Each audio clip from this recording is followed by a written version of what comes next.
sexta. Na próxima sexta vai ser bem interessante. Nós vamos ter o professor Paulo Alentejano, a gente até estuda muito o texto dele na geografia agrária, certo? E ele tem muitos livros, e tem um que a gente utiliza bastante, que é aquele dicionário da educação do campo. A turma de agrária que está aqui, os meninos que já fizeram agrária, a gente estuda até um texto de lá, que é a diferença entre a agricultura camponesa e a agricultura familiar, né? Aquele textinho inicial. Aí é desse dicionário da educação do campo, que é um dicionário bem legal hoje, utilizado na educação do campo. E aí, então, a gente vai ter. Então, eu já quero reforçar aqui logo no início, que para vocês convidarem mais pessoas, né? Então, porque eu não sei se esse mês está um pouco assim mais cansado, mas o número deu uma diminuída, assim, nesse mês de outubro. Aí eu já estou pensando no mês de novembro, né? Porque a gente vai até o mês de novembro. Embora tá um número bom, mas a gente precisa tá o que a gente tinha, que era 30, 40, né? A cada. Quando tinha convidados, tinha um pouco mais. Então, a gente precisa dar uma. Eu sei que está todo mundo cansado, mas a gente precisa. Sidney mesmo nunca mais tinha vindo, perdeu os debates passados, nunca mais tinha vindo, Sidney. Né? Aí está aparecendo hoje, que eu fico prestando atenção aqui também nas pessoas que estão participando. Mas, viu, Sidney? Na próxima. Veja lá, para você não perder, na próxima semana a gente vai ter o Alentejano, o Paulo Alentejano, que a gente discuta na história do desenvolvimento local, viu, Patrícia? Bom para você também, que ele trabalha com essas coisas, né? Que dá muitos dados. Eu mandei, Jaqueline, você mandou aquela live dele que tem um monte de dados por menino, da IC? Hein, Jaqueline? Eu acho que ela saiu, professora. Pois é, mas vamos iniciando aqui. Então, só para reforçar que na próxima sexta a gente vai ter o convidado. A gente vai ter esse convidado, certo? Então, a gente vai intensificar a propaganda essa semana para a gente, né, cada um fazer nas suas. Para poder a gente intensificar, ok? Daí vai fazer intensificar bem essa semana o comercial. Vamos lá. Então, a gente vai trabalhar o texto de hoje, né? Seguindo também a temática de alguns que a gente já discutiu aqui, né? Sobre a história da precarização no ensino, mas que é sempre bom a gente estar discutindo essa parte, né? Porque realmente a gente está vivendo isso, e agora não é mais, eu estava até dizendo a Duda, agora não é mais de forma, não é mais de forma só teórica, é de forma real mesmo, é de forma real, é de forma, sentir mesmo a história da realidade no que é teórico, né? Então a gente está de fato materializando isso no nosso cotidiano, né? Então vamos lá, pode ir começando, os meninos. Vamos lá. Cadê meu colega? Tá por aí? Tá dando para me ouvir direito, professora? Tá dando para ouvir, tá. E ele, Lucas, chegou antes de você. Tá, Quer eu dizer, vi. né? Tá sim. É que eu já tô pelo celular. Meu computador não tá entrando no Meet. Bom, gente, boa tarde a todos. O nosso texto de hoje, eu e meu colega escolhemos, fala sobre a precarização do trabalho do professor em tempos de quarentena. E é um texto muito simples, pequeno, né? Vocês puderam ver, ele é bem pequeno, só tem 3 páginas. A gente meio que tentou, o autor, né, ele não dividiu, não colocou tópicos nem subtemas, ele é um texto todo corrido, mas a gente tentou dividir por temas que ele vai abordando, né, para não ficar tão solto e não ficar assim, sem compreensão. Então, o que eu entendi inicialmente do texto é que ele faz muitas indagações.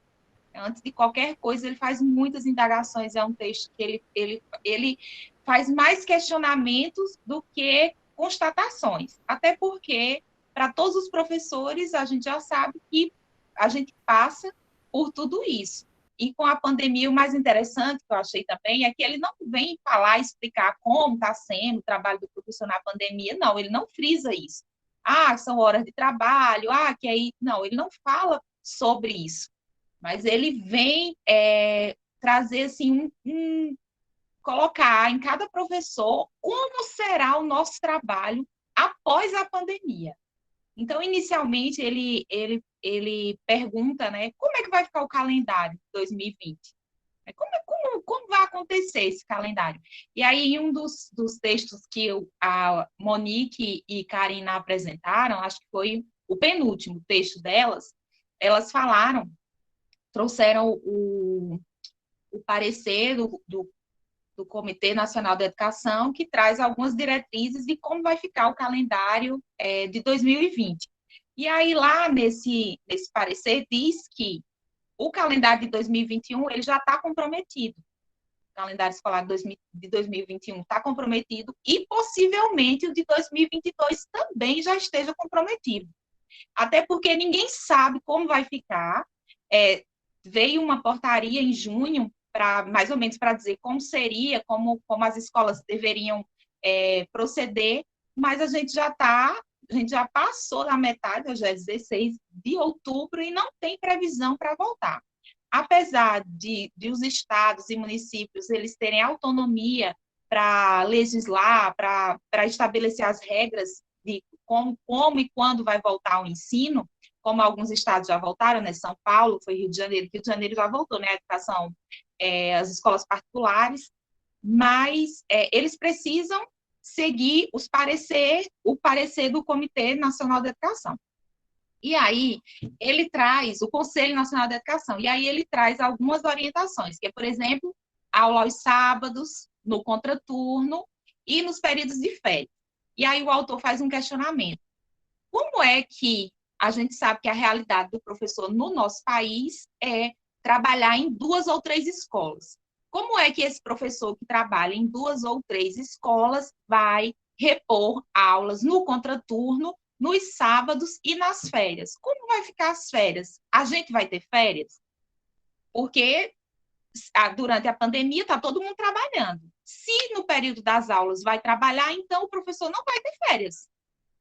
E aí ele fala também que veio uma portaria, né? É uma portaria de junho de 2020, e junto com essa portaria também veio a medida provisória 934, que dispensa o cumprimento dos 200 dias letivos. Mas essa mesma portaria, como as meninas também frisaram, Monique e Karina, ela não dispensa o cumprimento das 800 horas. E aí essas horas, elas são para os pais que têm trabalhos, né? Todo dia tem um trabalho. Todo santo dia os professores passam um trabalho, uma atividade, porque tudo isso vai computar nessas 800 horas. Então, é cartaz, é maquete, é jogral, é tudo que vocês imaginarem tem para os meninos fazerem todos os dias, porque todas essas atividades... Também imagina, eu estou aqui imaginando. Eu sei que está fazendo as atividades, mas eu fico imaginando um professor mandar um aluno fazer uma maquete. Que diabo de utilidade tem uma maquete em casa? Jogar no lixo depois. Já foi bem umas 2, professora.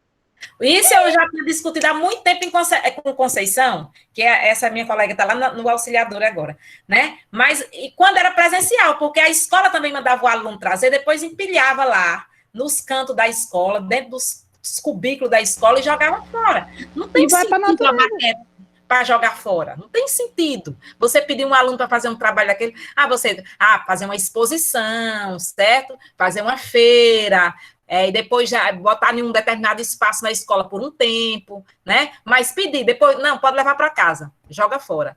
Gente, o que o dinheiro que esse menino gastou, certo? Eu fico, não é só na pandemia, não, eu fico imaginando isso também presencial. Agora, na pandemia, já beira o absurdo, o que ele vai fazer aqui, vai mostrar o professor, né, e ficar já beira o absurdo. Então, também tem coisa, por isso que eu fico matutando o que é que eu faço por meninos que são adultos da geografia política, né? Imagine para a criança, faça uma maquete, faça isso. Não, gente, tem coisa que realmente tem hora. Eu sei que os professores são todos doidos, mas tá terrível.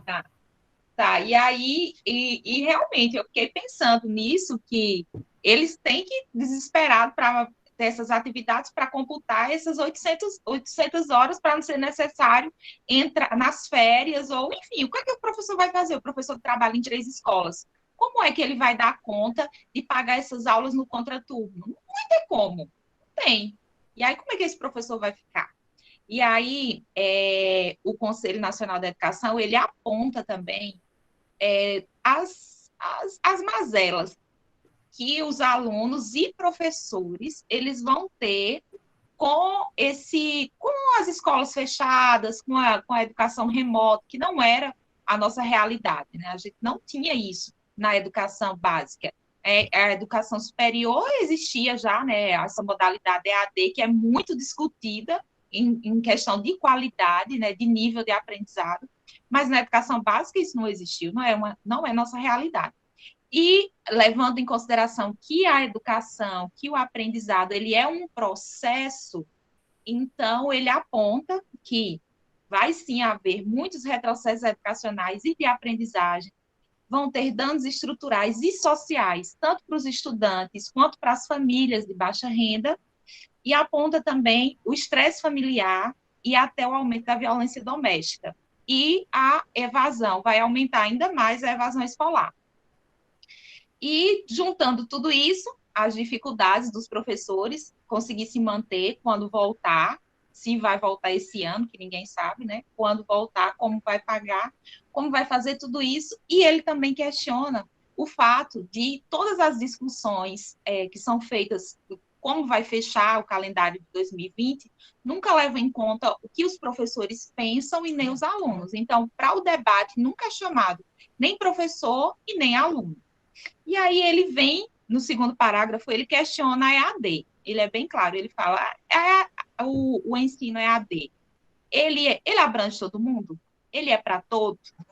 E aí eu volto também no texto das meninas lá, eu prestei bem atenção nesse texto, porque eu queria usar algumas coisas na minha dissertação.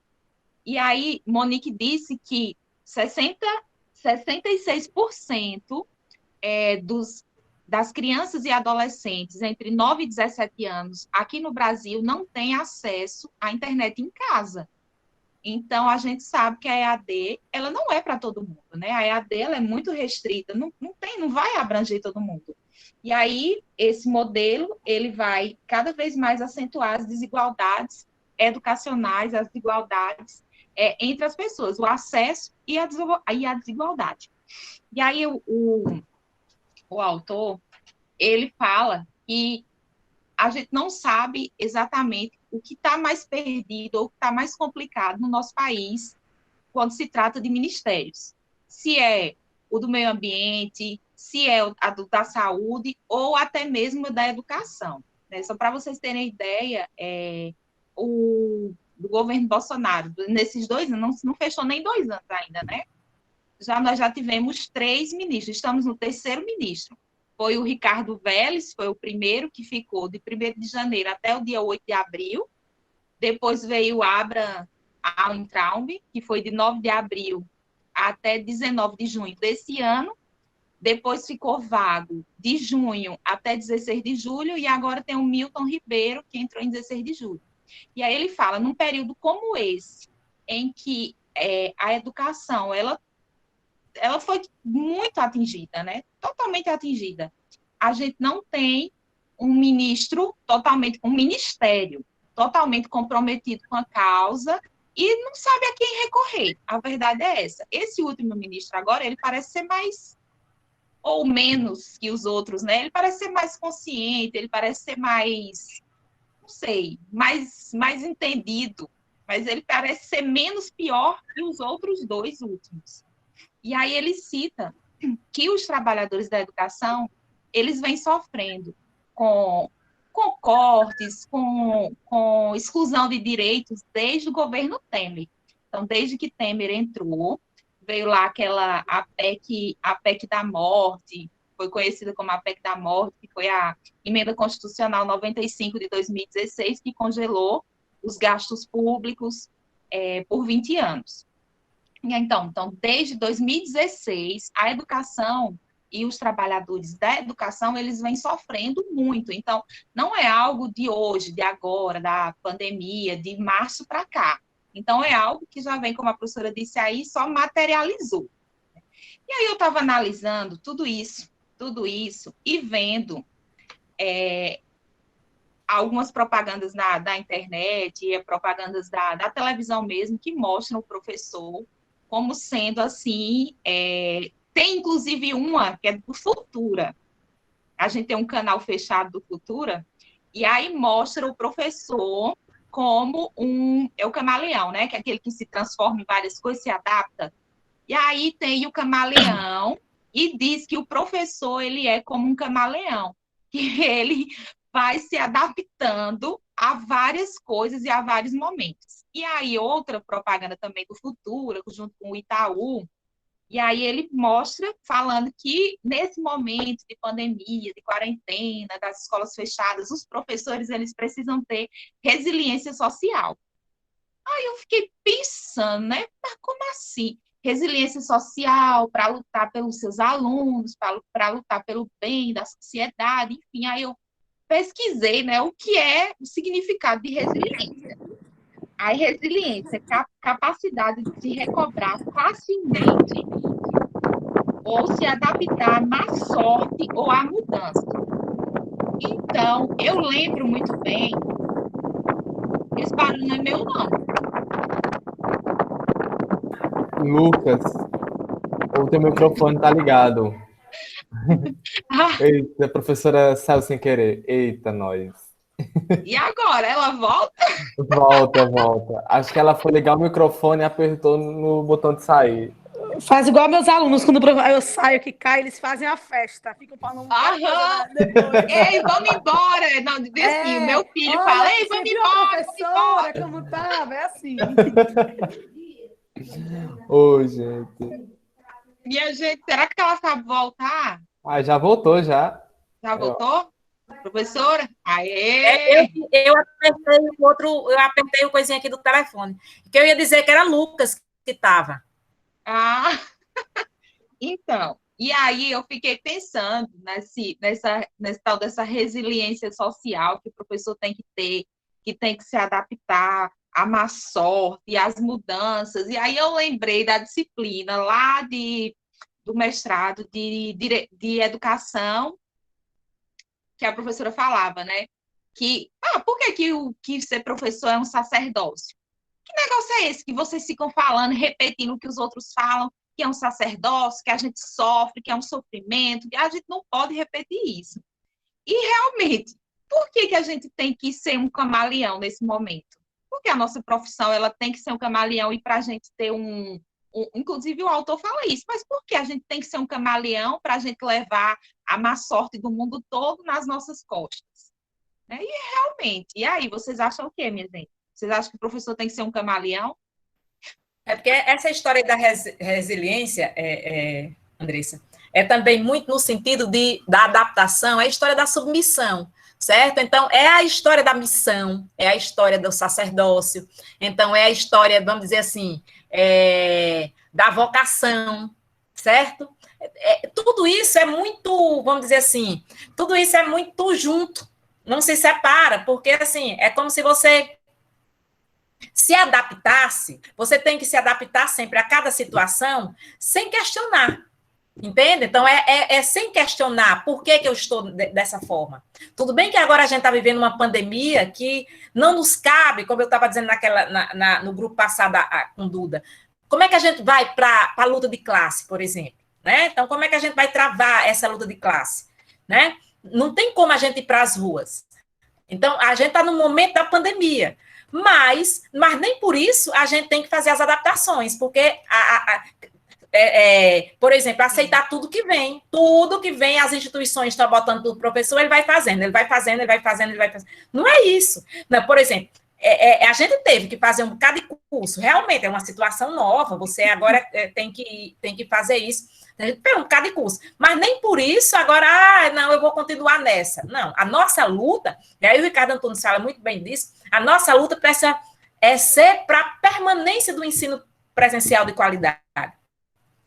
Essa precisa ser a nossa luta, certo? Não é para a gente se adaptar e acabar vivendo isso a vida toda. Por isso também que o ministro atual, ele já colocou uma portaria que as escolas poderão ir nessa forma de ensino no ano que vem todo, certo? Então, essa já está um tumulto todo nas escolas, né? Porque, às vezes, eu fico também questionando, tudo bem que a ciência demora, mas será que essa demora também toda não está ligada à história da expansão, da reprodução capitalista também? Né? Eu sei que demora, a ciência demora a dar resultado, isso eu sei demais, na minha condição de cientista eu sei demais, mas que essa demora poderá também perdurar, porque tem grupos de interesses aí, então a gente pode também pensar nesse sentido, né? Então, está sendo muito complicado. E aí, Andressa, tem um implicador que é muito que é muito sério, que é a história do ensino à distância e do ensino remoto. Ainda existe uma diferença aí que é muito grande. Porque o ensino à distância, como você mesmo falou, embora tenha muitas críticas desde o início que ele foi implantado, né, mas ele tem as suas próprias plataformas. Ele criou uma certa, vamos dizer assim, uma certa pedagogia, certo? Uma certa pedagogia para poder desenvolver o seu trabalho. Né? Então, ele tem uma certa, vamos dizer assim, uma certa normativa, uma plataforma que os alunos vão lá. No ensino remoto, não, porque realmente o ensino remoto, ele se torna de forma excludente, porque ele exige de você, embora o ensino à distância também exija, mas o ensino remoto, ele é algo que ele vai utilizando essas plataformas de grandes empresas, como é o caso do Meet, como é o caso desses outros que a gente tá usando. E, geralmente, o ensino à distância, por exemplo, embora tenha de empresa também, mas o Estado, ele financia isso, né? Boa parte do que tem ensino à distância. Do ensino remoto, não. O ensino remoto, ele é utilizando pelas grandes plataformas, certo? E de repente, porque o ensino à distância, ele teve todo um tempo para implantação, o ensino remoto foi de repente, embora a gente tivesse numa pandemia, mas a discussão do ensino remoto também já vem bem antes. E aí, eu até já disse isso aqui em outro momento, inclusive os meninos aí está associado também dentro da própria base, né, que é o ensino remoto, que é um ensino híbrido, né, que isso faz parte também desse contexto, uma parte presencial, outra parte ser remota, que vai chamar do tal do ensino híbrido, que também está dentro que é dentro do contexto da Base Nacional Comum e também da chamada das metodologias ativas, que é um tipo de pedagogia que está sendo implantada. Então, a gente precisa entender que não é uma questão de adaptação, né? Então, às vezes eu fico pensando, como é que bota isso na cabeça dos alunos que não é uma questão de adaptação? Poxa, como é que as pessoas não conseguem compreender diante da sua realidade a situação que a gente está vivendo? Certo? A situação que a gente está vivendo de precariedade enquanto trabalhador. Por que eu não me vejo assim? Né? Então, por isso que é muito complicado. Você está nessa parte aqui do ensino, mas você não sabe exatamente como está sendo a reação de quem está vendo a gente. Se está aprendendo, se não está, como é que está sendo o processo de comportamento. Né? Embora na sala de aula isso seja mais perceptível, embora a gente também não dê conta de saber todo mundo que está aprendendo. Mas eu fico dizendo, mas na sala presencial, ao menos eu sei que eles estão olhando para mim. Né? Ao menos eu sei isso, que eles estão olhando para mim, isso eu garanto. Agora, nisso aqui você vai perdendo o controle da situação, você não sabe se, de fato, aquilo que é o objetivo maior da escola, aquilo que é o objetivo, quando eu falo da escola, eu estou me referindo às instituições, às instituições de um modo geral, e aí às universidades, à escola, às instituições de ensino. Então, a gente não sabe, a função maior das instituições de ensino é a sala de aula.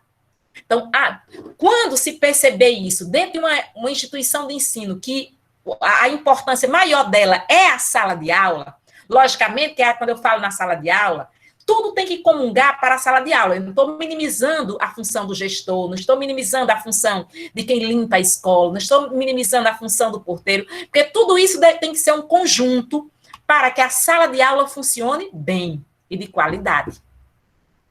É essa relação do professor com o aluno, esse processo de aprendizagem, certo? Ele precisa se solidificar. E para ele se solidificar, tem que ser um conjunto. E aí, não só um conjunto local, mas um conjunto que perpassa para além do local do mundo da escola. E aí vai, né? Aí vai numa escala estadual, aí vai numa escala mais nacional, aí vai numa escola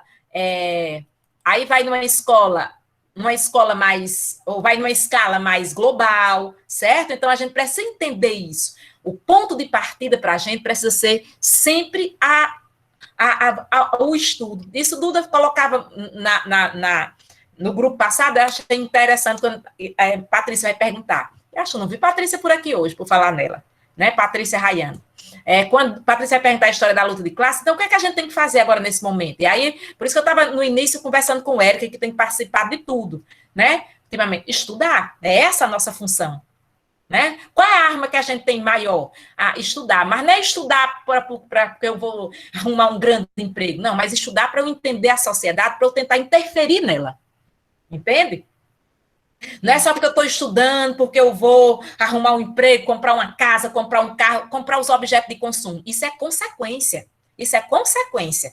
Mas eu preciso me formar, eu preciso estudar, para eu garantir a minha reprodução, obviamente, enquanto sujeito, né? Mas eu preciso também conhecer para eu poder intervir nessa sociedade, né? E eu poder me entender enquanto trabalhador. Eu bato direto nessa tecla, porque, assim, nós estamos aqui diante de trabalhadores, né? Nós estamos aqui diante de trabalhadores. Fico dando aula no curso de geografia, eu disse outro dia lá, eu estou num curso de geografia, ciências humanas, certo? Na universidade pública, né? Na universidade pública, que os trabalhadores, que extrai, viu os meninos aqui, que extrai dos trabalhadores o subproduto, né?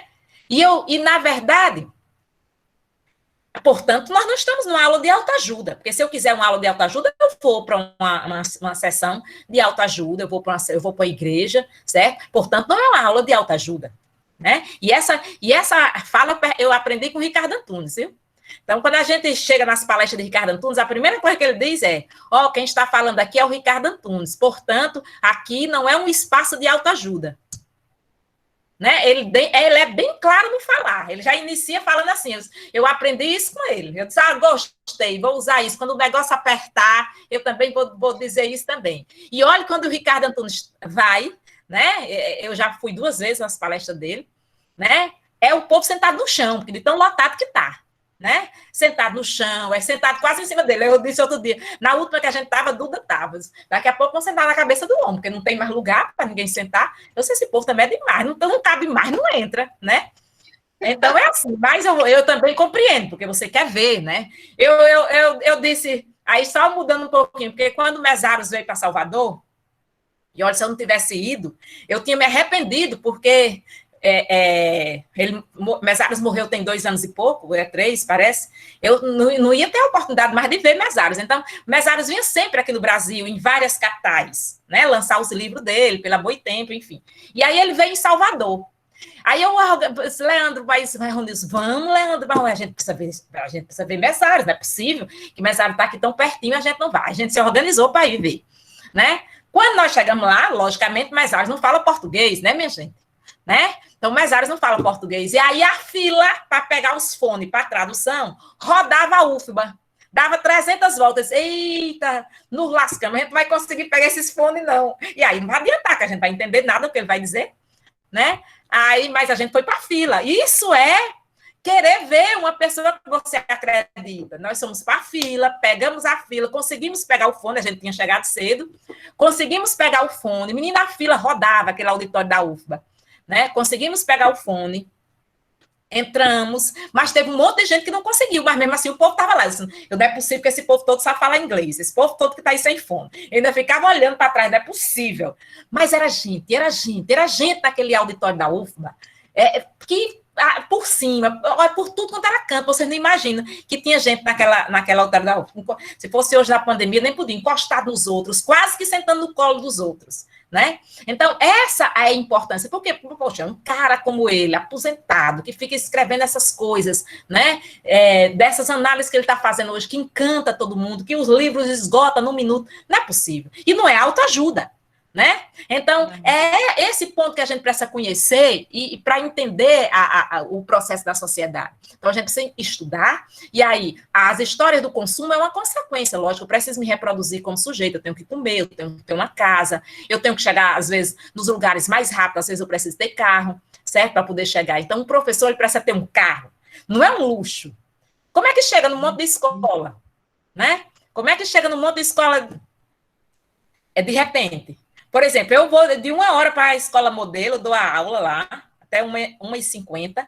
Em 10 minutos, eu chego lá no mestrado e entro na aula 2 horas. Eu faço esse percurso em 10 minutos. Se eu não tivesse carro, eu não poderia fazer isso, né? Então, é essa a história da condição, né? Às vezes é uma necessidade, certo? É uma necessidade que é para a sua reprodução. É uma necessidade. Então, não é um consumo porque porque eu quero o carro do ano, porque eu quero o celular do ano. Não é isso. Às vezes é uma necessidade para a sua própria reprodução, né? Para a sua própria condição de trabalhador, né? E aí você, às vezes, se endivida para poder garantir aquilo ali. Então, é esse contexto que a gente precisa entender qual é o papel da escola, qual é o papel de estudar, né? E não entender isso como adaptação, como a gente não tem que se acostumar a essa situação que a gente está vivendo, né? Está acostumado de estar aqui dando aula remota, os alunos estão assistindo aula remota, a internet que cai, a internet que volta. Por exemplo, Leandro falando outra coisa, eu pensei em umas coisas. Como é que eu vou botar aqui uma atividade, viu, Lenay, no Google Docs, para as pessoas escreverem se muitos estão no celular? Não consegue. Não consegue escrever, né? Então, o importante é você estar no computador, né, que você consegue digitando, mas no celular é muito ruim para você fazer essas coisas. Então, você vai vendo, como é que vai se adaptando a essa situação? Não, você vai vendo a realidade do aluno também. Não, ele entrou, mas saiu. E 90% eu acredito. 90% eu quero acreditar ainda no ser humano enquanto pessoa, que é capaz de dizer, não, eu saí porque realmente minha internet caiu.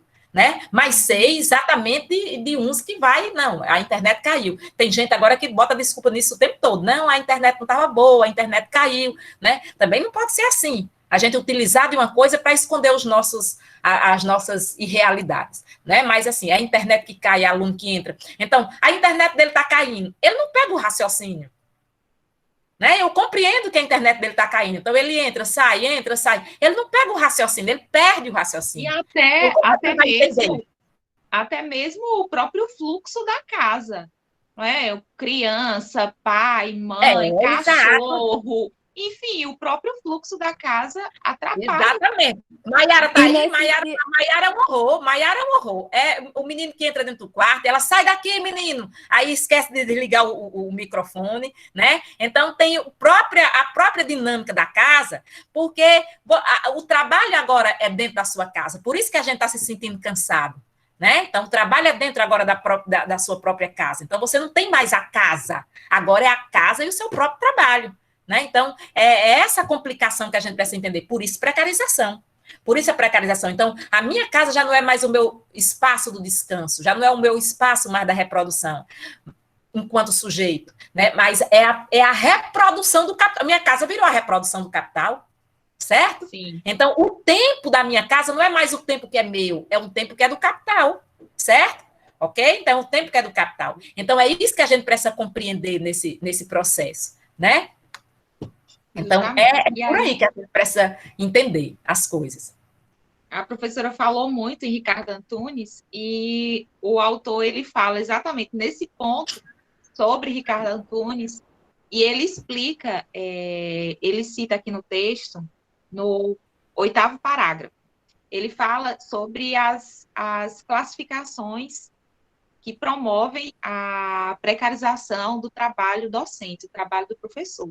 E aí ele fala sobre o trabalho temporário, o trabalho eventual, os contratos de tempo parcial e o trabalho por hora. Eu, sinceramente, antes de ler um texto que a professora me emprestou esse livro aqui, esse daqui, ó, dá para ver aí?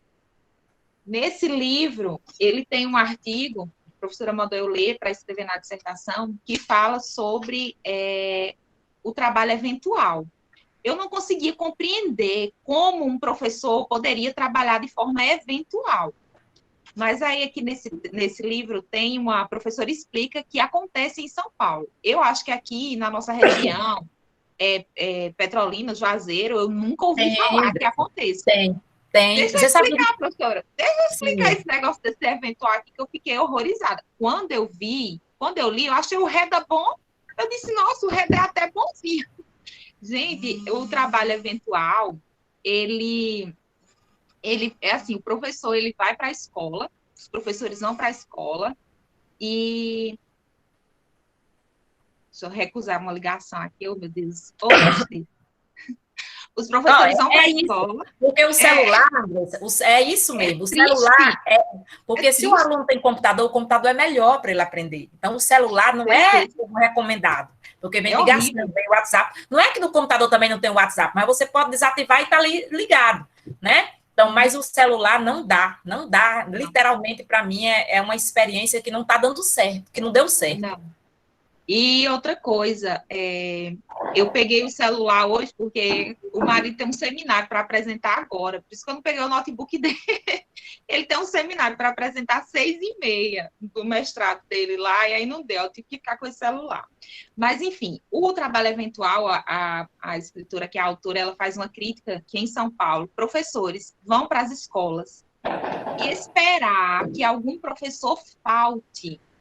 Mas faltando algum professor, eles assumem e ganham por aquela hora-aula. E assim, sabe Deus quando vai receber esse dinheiro dessa hora-aula. E aí ela fala que tem vários professores que vão e que ficam, às vezes, os 3 turnos esperando o professor faltar. Minha gente, isso é muita humilhação. É Agora, sério. Andressa, aqui tem, mas não são os professores, viu, Vanessa? Só terminando. Aqui tem, mas são os professores que pagam, por exemplo. Eu já fiz isso, eu tive que viajar e você bota um professor lá. Tem, inclusive, o mesmo menino que fica com história e com geografia, a mesma pessoa, viu? Aí um bota que precisa viajar uma semana, o outro bota que precisa viajar outra semana, entendeu? O outro bota. Isso aí é o por hora ele acaba ficando o mês inteiro, ele acaba, às vezes, ficando o mês inteiro na escola, de um, de outro, entendeu? É assim. E aí assim. existe. Eu tinha uma aluna também, ela terminou a geografia, ela me dizia que ela vivia desses contratos, assim, que o povo na escola ficava chamando ela para substituir. E não era só da geografia, não, viu? Aí ela ia de português, ela ia de outras matérias, ela ia para tudo, só não ia para matemática, ela disse. E para completar, na escola que eu trabalhava, do estado, aí o mural da escola, no lugar de ter aviso do professor, é só telefone de pessoas desse tipo de professor. O mural fica cheio, fulano e tal. Dá aula disso, fulano e tal. Então, quando a gente vai faltar, aí a diretora diz assim, vá lá no mural e procure um telefone para uma pessoa desse jeito. É desse jeito. Minha gente, é muita humilhação. Assim, nesse caso de São Paulo, e aí ela fala que esses professores, eles já sofrem a discriminação dos outros professores também. Ela fala que eles relatam isso, que sofrem. Por quê? Por uma necessidade, óbvio. Você não precisa, você não vai ficar um dia inteiro na escola, os 3 turnos, esperando alguém faltar para você pegar a aula. É por necessidade, é porque você precisa, não é? E aí ela fala que os outros professores também acabam criando também algo não muito bom por esses professores. Mas esses aí que vocês estão citando, Monique, a senhora, é o tal do professor por hora, que trabalha por hora. Você precisa faltar, e aí contrata ele, e aí você paga por aquela hora, por aquela sua hora-aula. Então... os políticos tomaram de conta aqui de minha casa. E aí o autor ele fala que a docência, ela não pode ser uma atividade, ela não é um trabalho, não pode ser um trabalho eventual ou transitório. E a gente, todos nós, a classe, tem que ter consciência disso. A classe precisa lutar. Não tem que existir essa discriminação ou esse estereótipo por esses outros professores, né? A classe precisa se unir e lutar. Porque quando eu li esse negócio desse professor aqui, eu disse, gente, é sério, é muita humilhação. Eu comecei a achar o Reda bom. Eu disse, não, o Reda não é tão ruim assim. O Reda não é tão triste assim. Esse daqui do eventual é muito pior. E aí ele fala que esse tipo de contratação aqui são modalidades que vêm já desde a uberização do trabalho, que é o que Ricardo Antunes explica, que vem já de políticas neoliberais para promover instituições de ensino. E aí eu lembro, quando eu estava lendo isso também, eu lembrei que na Bahia tem um tal de um Mais Educação, de um ProMI, vários programas que contratam professores e, às vezes, até estudantes para dar aula por hora e ganhando uma ajuda de custo, ganhando algo bem menos que um salário. E aí, esse aqui, isso é um reflexo da uberização do trabalho, estudado por Ricardo Antunes, que visa o empreendedorismo, a era digital e o capital e o lucro sobre a vida humana. E aí, mais adiante, o autor, ele afirma, aqui no parágrafo 10, que eu acho interessante a leitura desse parágrafo. Ele fala o seguinte: Tal situação, de acordo com as pesquisas da Confederação Nacional dos Trabalhadores da Educação, ocasiona sobrecarga psíquica responsável pelo estresse, por doenças e perturbações que vão do esgotamento à hipertensão e depressões e até neuroses e psicoses. Há ainda os que ocasionam problemas físicos provocados pela falta de exercícios e alimentação adequada, o que tem permitido caracterizar um quadro de doenças profissionais da categoria do magistério. E aí ele fala sobre a grande quantidade de professores readaptados, professores afastados e professores doentes por causa de tudo isso aqui. Não só doenças relacionadas ao excesso de trabalho, mas a instabilidade no emprego, a falta de garantias. E o autor fala que não são só os professores que não são efetivos que sofrem com instabilidade. Os professores efetivos também passam por muitas instabilidades dentro da escola. Ele fala de questões de terem muitos cursos, e eu lembro que na Bahia o Estado ele oferece muitos cursos, né, professora? Muitos cursos, os professores têm que fazer muitos cursos. Eu lembro disso, os colegas tinham que fazer muitos cursos online, e ele fala isso. Então, o tempo que o professor ele teria para descansar ou para fazer qualquer outra coisa, ele precisa estar constantemente se qualificando. E isso também provoca tudo isso. Gente, agora o meu colega Lucas, ele vai entrar, porque ele já deve estar agoniado. Ele quer falar também. Cadê você, Lucas?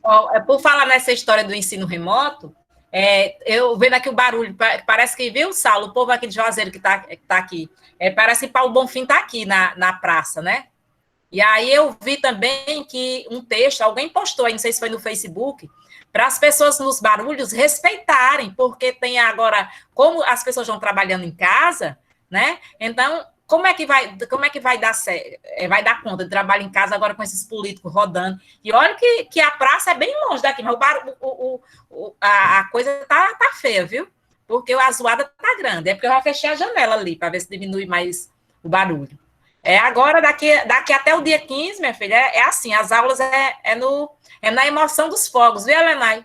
É na emoção dos fogos. Olha, Cleiton tá aqui dizendo que não vota em nenhum. Anule o voto, mas não vota em branco, não. Cleiton, você está aqui, muito bem. É a primeira Ele vez. Chega assim. Ele chega assim do meio para o fim. Ele chega assim do meio para o fim, não. Mas ele chega do meio para o fim, mas ele chega. Do meio para o fim. Bora, vamos lá. Eu dou um jeito. Vamos, Lucas. Estão me ouvindo, vocês? Sim. Pois bem, né? Então, né, o autor vai retornar, né, o que a Andresa falou nos parágrafos seguintes, essa questão das medidas educacionais colocadas em prática durante a pandemia. Ele vem dizer, né, que ela vem ensinar uma escola distante da situação real, né, de uma escola que não falta condições básicas de segurança alimentar, de uma escola que não falta acesso à internet e à tecnologia, de uma escola que não falta conexão entre o que é ensinado e a realidade do estudante, a discriminação da gravidez na adolescência e também da necessidade de alguns alunos trabalharem. Ela vem, excluir essa realidade da escola real. E eu, pesquisando sobre isso, né, eu acho que uma coisa que nós poderíamos citar como exemplo é essa campanha do MEC, né, sobre o Enem, que foi vinculada no começo do ano, em que dizia para os estudantes estudarem de todas as partes do país, de todas as formas, sendo, né, que, segundo a Andresa, né, trouxe dados sobre as pessoas sem acesso à internet, né, de 9 a 17 anos no Brasil. Eu também fui atrás de outros dados do IBGE, que mostrou de que cada 4 pessoas no Brasil, uma não tem acesso à internet. Ou seja, você pode pensar, pouco, né? Não, são 46 milhões de pessoas que não têm acesso à internet no Brasil. Se nós formos pegarmos em comparação entre o campo e a cidade, na cidade são 20% das pessoas que não têm esse acesso à internet. E no campo são 53%, mais da metade, né? Aí eu fui pesquisar também, e quando eu estava pesquisando sobre isso, eu relembrei uma matéria do Jornal Nacional, né, que veio trazer uma reportagem sobre um pai viúvo, né, que por conta da pandemia ele teve sua fonte de renda, né, prejudicada, e para conseguir fazer com que sua filha continuasse a estudar, né, pelo ensino remoto, ele tem que pagar a internet. Só que ele não tinha dinheiro. Então, né, 3 dias por semana, ele ia até a escola que disponibilizava Wi-Fi para os pais que não tinham acesso à internet conseguirem baixar os materiais para seus filhos estudarem. Então, acho que com isso, né, ele indo e vindo em um processo que só ir dar uma hora, voltava, também dava mais uma hora, era um processo que custava o tempo dele, né? E a filha conseguia, com isso, seguir seus estudos remotos, né? Por conta do que o pai conseguia ter essa disposição, né? E a filha dele, ela disse que sonha em ser professora, o mesmo sonho do pai dela, que teve que parar de estudar no 4º ano do ensino fundamental. Tá falando a professora, é? Tá falando a professora? Tô não, Lucas, tô falando Sim. não, viu? Certo, desculpa. Tô falando não. Bem, né, então, voltando, né? Minha casa tá ruim mesmo, viu? Eu vou desligar aqui o microfone para não ouvir. Não, então, voltando, né? Então, a filha tem sonho de ser professora, o mesmo que o pai dela, que não teve essa oportunidade, né? E ele disse que faz isso nesse processo de ir até a escola, voltar, para que ela tenha um futuro melhor que o dele, que ela chegue mais longe de onde ele chegou, né? E eu acho que, por esse exemplo, a gente vê, né, quais são as pessoas que realmente dão valor à educação. São as pessoas que não tiveram acesso a ela. Isso chega até a ser estranho, né, de se ouvir, mas eu acho que é isso. As pessoas que realmente sentem a carência da educação são as que mais dão valor a ela. E seguindo mais à frente, né, o autor também vai citar é, outras, outras condições que essa escola vem negar, como é o caso, né, da falta de estrutura na escola, como a Andressa falou no começo, e também a falta de professores. E sobre isso ele vai aprofundar, dizendo por quais motivos falta professores.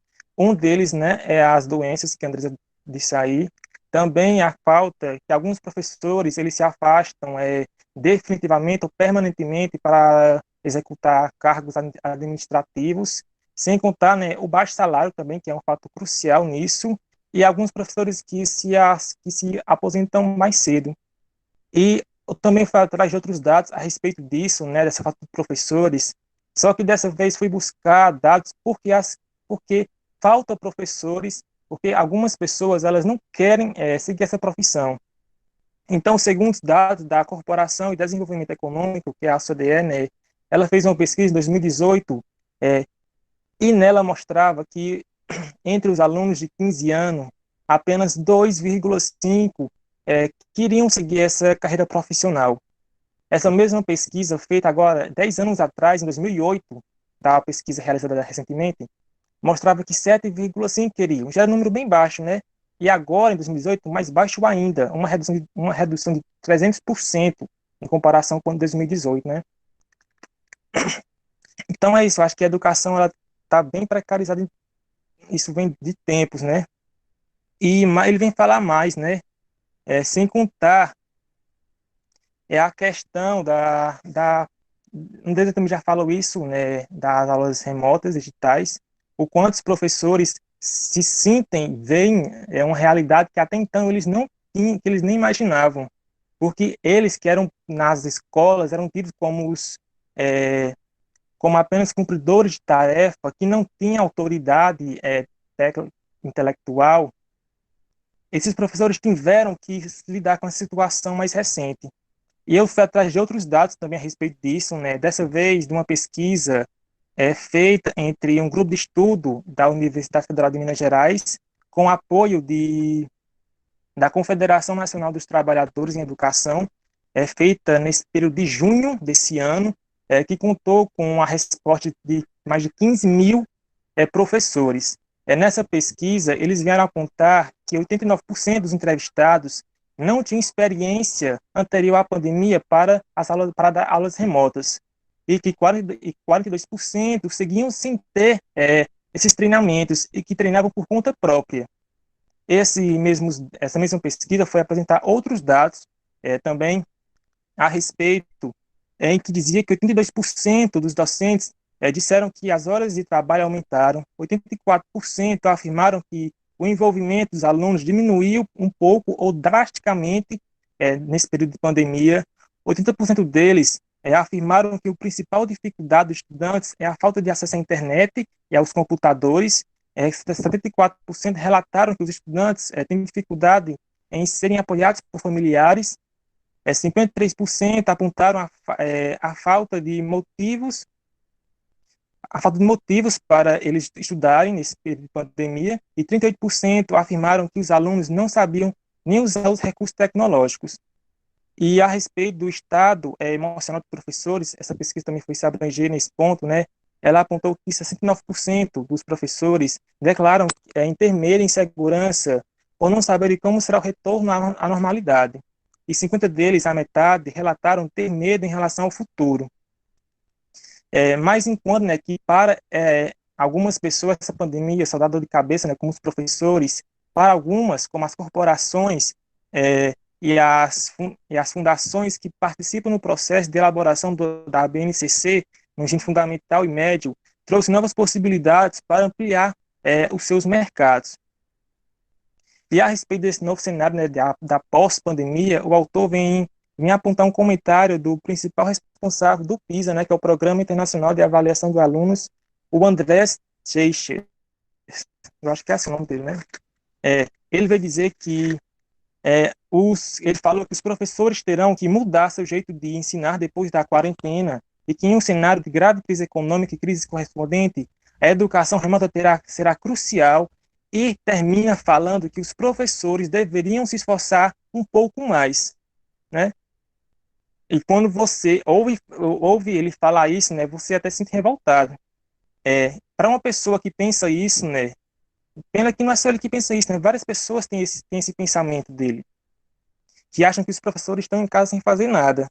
Mas é muito pelo contrário, né? Nesse momento que os professores aumentou sua jornada de trabalho, sem contar que eles não têm sem contar que eles também têm que atender vários comentários dos alunos que todo dia mandam perguntas, fora que tem que participar de várias reuniões, além de elaborar conteúdos e corrigir atividades dos alunos deles, né?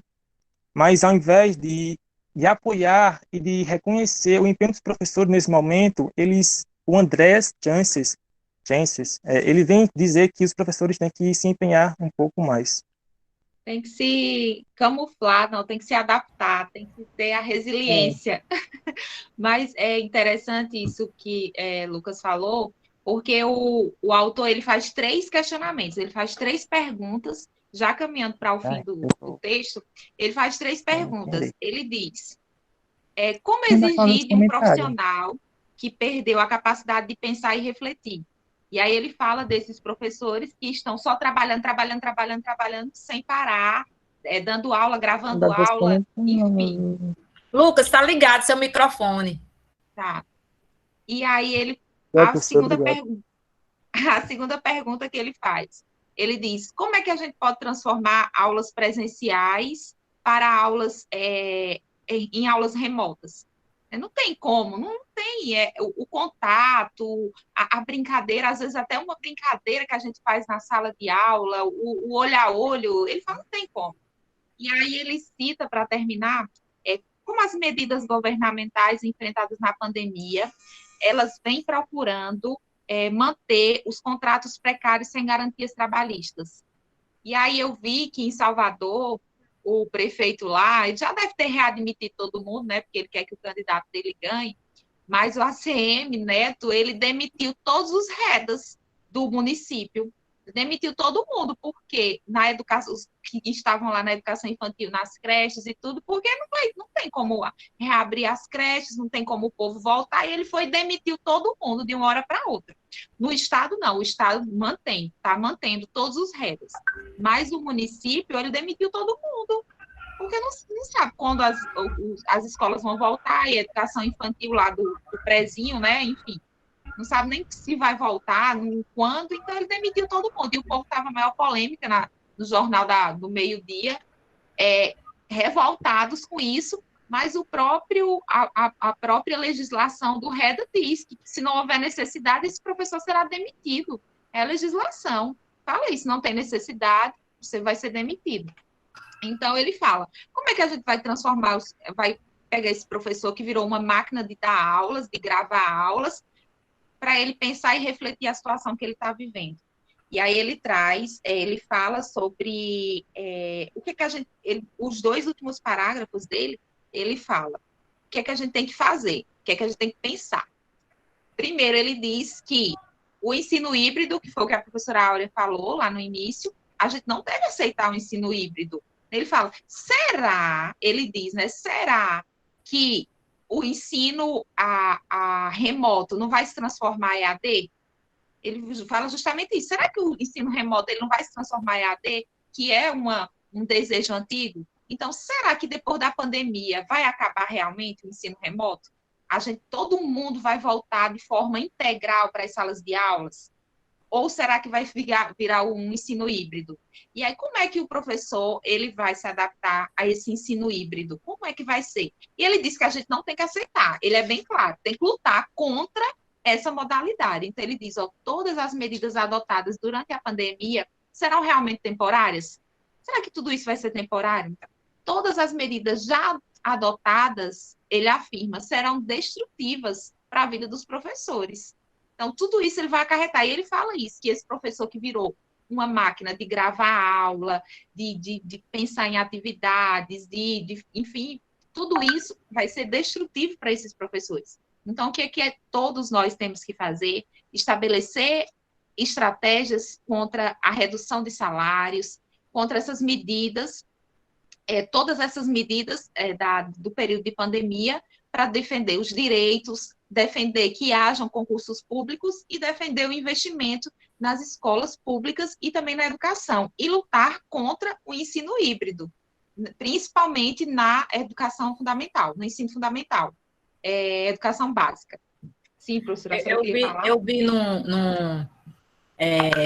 e só para vocês terem ideia, o ministro, o Paulo Guedes, ele retirou nessa pandemia muitas verbas da educação, inclusive esse ministro foi até contra, viu? A retirada das verbas que ele para poder investir, e aí tudo isso para eles é investir nesse auxílio, no auxílio emergencial. E aí que a educação, pelos diversos lugares do Brasil, os alunos não têm acesso às tecnologias. Então, o Lucas falou muito bem sobre essa história da precarização, e é isso mesmo, Lucas, a precarização dos trabalhos nesse momento, né? Veja, eu estava aqui dizendo às meninas, eu só tenho uma disciplina, eu passo muitos dias envolvida só com ela. Imagine quem tem várias, né? Então, quem tem muitas disciplinas para estar preparando assim. É muita coisa, é muito trabalho, que a gente já tem uma rotina cotidiana que você já não tem que se acostumar, mas você precisa estar pensando todo dia nas atividades, mas você já faz isso de forma muito rápida. Já se fazia isso de forma muito rápida. Agora não, então tudo é muito novo, você tem que se acostumar com essas coisas e acaba realmente tendo que acompanhar. É como se você tivesse vários orientandos, né? Não é mais só os seus específicos das suas orientações, mas a turma passa a ser praticamente os seus orientandos. Então, isso é realmente muito, que tem acarretado muito trabalho.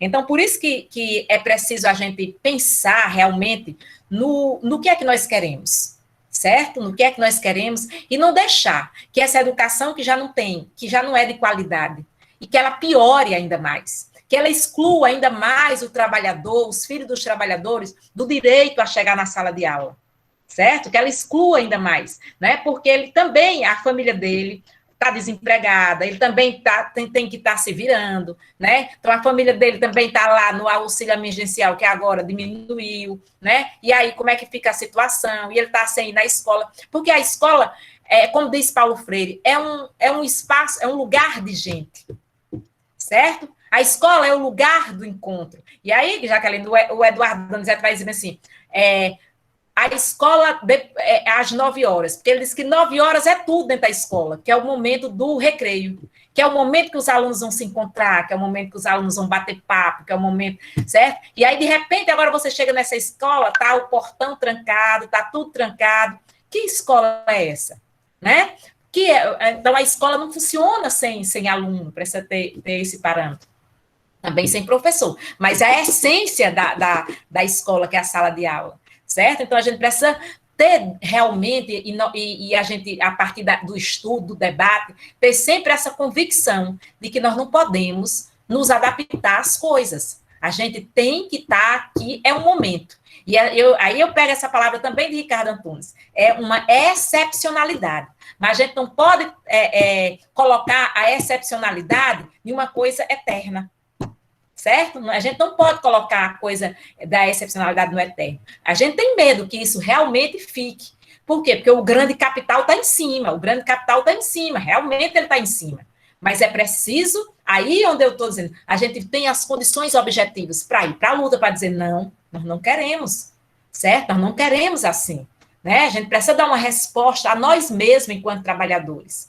E a geração que vai vir, a geração que está indo agora, né, o futuro, não. É esse momento presente, a gente tem que se preocupar com as gerações que estão aí. Aí. Por isso que é o assumir o fardo. Então, esse assumir o fardo, ele precisa realmente acontecer dentro de nós. Porque tem um texto que eu trabalhei com os meninos em Geografia Política, que o Ivo Toné vai dizer, a revolução, ela começa em mim primeiro. Né? O processo revolucionário, ele não dá só no momento do confronto, no momento do embate, no momento de estar lá na luta, naquele momento ali, mas ele precisa começar em mim. E aí ela começa em mim exatamente quando eu estudo, mas a partir de uma realidade que me sensibiliza. Então, não adianta eu ter também só estudar, se aquela teoria ali não me faz relação nenhuma com prática nenhuma, com realidade nenhuma. Então, por isso que a gente vê muitos dos nossos colegas, muitos dos nossos alunos, do colega de vocês e muitos dos alunos, terminarem a universidade com diploma. Por quê? Porque a teoria não serviu para eu fazer análise da realidade. Não serviu para isso, certo? Então, ela não tem importância nenhuma para mim. Então, eu não consigo fazer uma análise daquele processo teórico com a realidade. E porque a realidade, ela não me sensibiliza. E a realidade, para mim, é só uma coisa que está acontecendo ali, porque é normal. Né? Então, ela não me sensibiliza. Não é possível, gente, não é possível.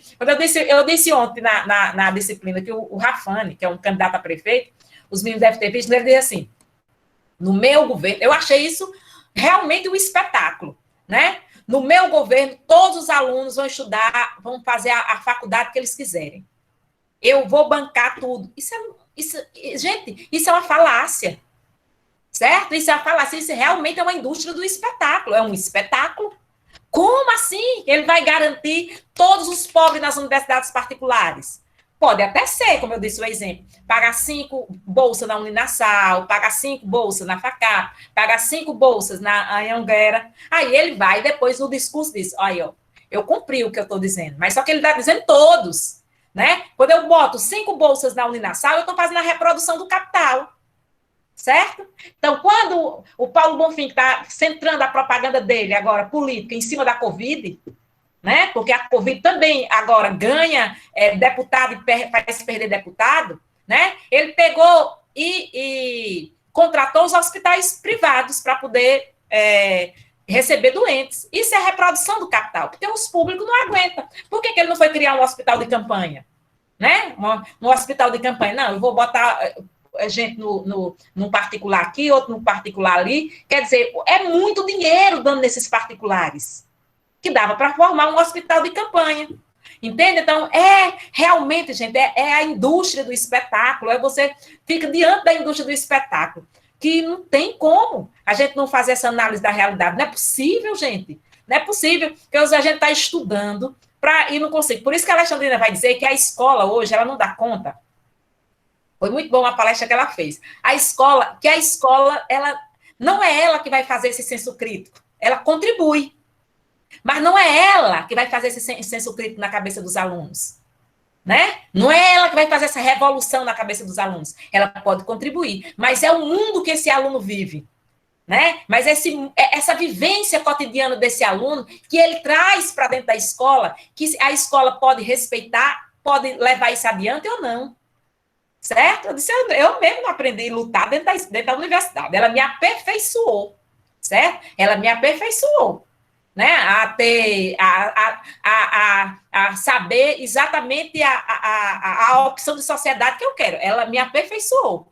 Mas isso eu já vi onde? Eu já vi nos movimentos dos trabalhadores rurais, nas comunidades eclesiais de base criadas pela Igreja Católica, que fazia ler Marx, que fazia ler Olga, que fazia ler esse povo todo, entende? Nas comunidades eclesiais de base.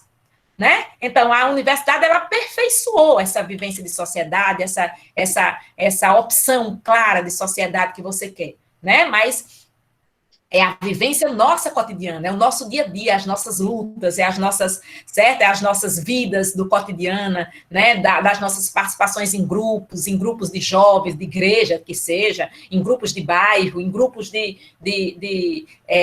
do movimento estudantil. São eles que vão fazer são eles que vão dar essa condição da gente ir para a luta, certo?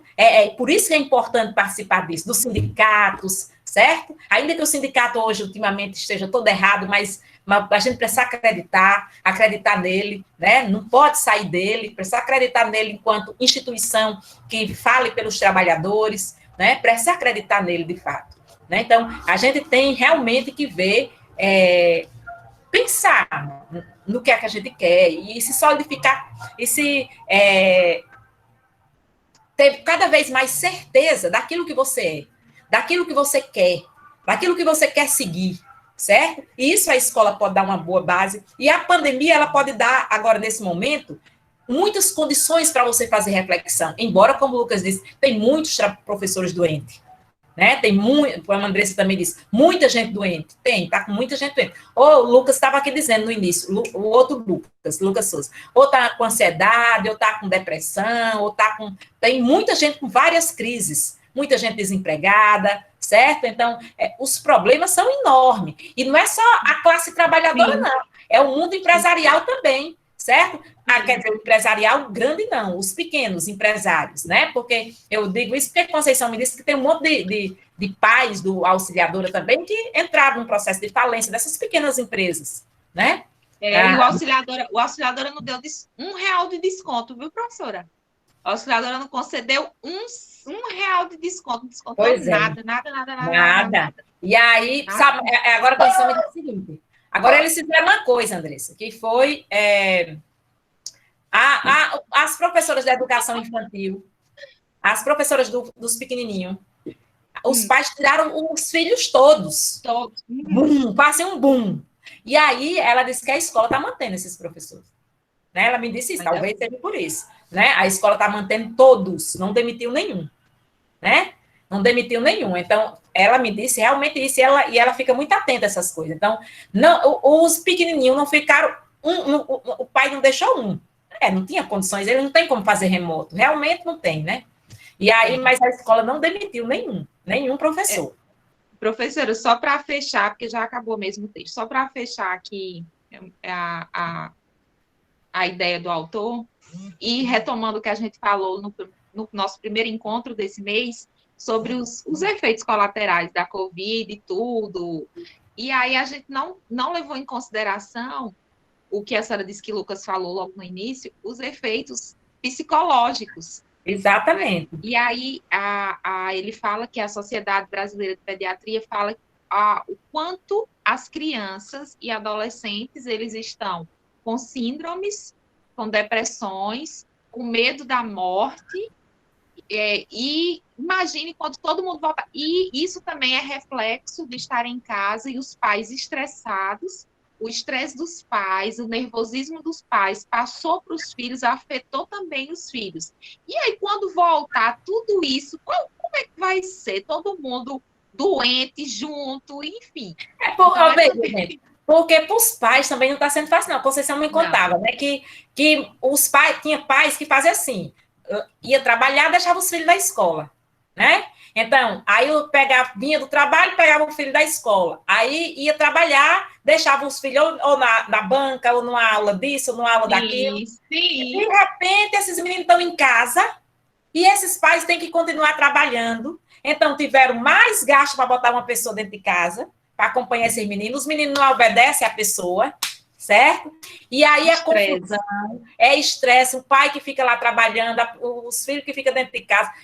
Pense aí na confusão que ela disse que é até muito complicado esse momento para você fazer essa administração, né? E ainda, como é que pode? Né? E ainda, e o que é pior, e o professor pensar em reprovar aluno numa situação dessa, né? Ainda que é mais cômico, eu vou dizer que é um absurdo para não dizer que é cômico, um negócio desse, porque assim, as situações são diversas, certo? São diversas, porque desde daqueles pequenos empresários, eu não estou falando dos grandes empresários, não, que esses estão bem, né? Eles estão milionários, conseguiram ficar bilionários na pandemia. Esses estão bem. Mas esses pequenos empresários, eles realmente tiveram muito problema, né? Não conseguiram muito, alguns não conseguiram o auxílio do governo, certo? Aquela parte das pequenas empresas não conseguiram. Então, tem muitas fecharam, inclusive vendeu. E aí, e os pais que trabalham em empresas privadas, que não tiveram condições de ficar em casa, só nos primeiros momentos, né? Então, vão trabalhar e os filhos ficam com quem? Né? Os filhos tudo dentro de casa, estudando, nas escolas remotas. Então, tá realmente muito complicado, né? Então, a situação não é complicada. Eu vejo assim que a educação, eu estou tirando a saúde, mas a educação foi o setor que foi mais, que atingiu assim, sabe? De forma, com efeitos muito grandes. Né? O sistema de saúde ele entrou no colapso, isso é fato. Mas a educação, os efeitos que ela tem dado, né, as consequências que ela tem dado, elas vão ser pós-Covid. Elas vão ser pós-Covid. Né? Então, os efeitos vão ser muito para além disso. Então, não é só durante, ela vai ser muito mais para além da Covid, porque até você resgatar tudo isso que você não está fazendo mais, certo? Então, por isso que as pessoas agora acham não, que já acabou, que tem que andar na rua sem máscara, que não aguenta mais ficar em casa, né? E aí os números têm aumentado. Vocês estão vendo na Europa que os números na Europa tá assim. Portugal, que não teve quase caso na pandemia, agora está com assim, um crescimento absurdo. Então, tudo fechando. Na Itália já está começando a fechar as coisas. Então, veja que é uma doença que você não sabe lidar. Então, não tem a vacina ainda. E o povo achou que já acabou. Então, nessas campanhas agora, pode ver os dados aí, porque eu não acompanho, mas vocês podem ir acompanhando os dados aí pelo rádio, pelos blogs, que pode ter certeza que vai aumentar a quantidade de pessoas infectadas nessas campanhas, porque é muita gente mesmo, porque esse absurdo que está tendo aqui nessa zoada, até que parou mais. Não pode ser normal, não pode ser um carro de som e o candidato, não é. Com certeza não é, né? Então, para a gente pensar nessas coisas e nossa condição enquanto professor mesmo, certo? E o que vocês vão ser, né? Então, embora eu, por exemplo, queria que os alunos fizessem estágio nesse período, né? Para eles também viverem essa experiência, né? Porque uma experiência, porque outros momentos como esses poderão vir e pior, né? Sim. Então, eles precisariam também participar dessa vivência, né? Então, mas não teve estágio. Mas é importante eles viverem isso, certo? Porque vocês, na condição de professores, têm que estar, vocês saber, gente, que a condição nossa é a condição de estudar. É essa a nossa principal, sabe? É o que a gente não deve ter escolha. É o que a gente não deve ter escolha. É estudar, estudar, estudar, estudar, estudar. Sempre, né?